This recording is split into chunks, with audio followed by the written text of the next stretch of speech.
Nandito na sila, oh. Naghihintay sila ng kwan. Kakain. Kasi kakain na sila mamaya-maya. Bigyan natin sila ng pagkain mamaya. Pag kumain na tayo. Ayan sila. Tatlo. Yung iba nandun sa may... Nandun. So, ba't ang susungit ng pagmumukha nyo, ha? Ayan sila mga boss.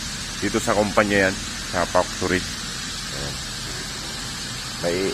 Medyo mailap pa sila. Ayan, magkakapatid yan. Ayan yung isa. Ito yung isa. Ayan yung isa. Ano, kamusta? Gutom na?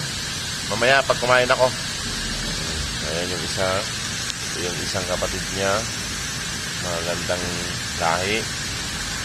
Mga magsungit ang mukha. Ito. Oh. Ano? Ayan, mas lalaki yung isa. Ito babae. Medyo mailap pa sila. Ayan siya. Mamaya na. At may trabaho pa.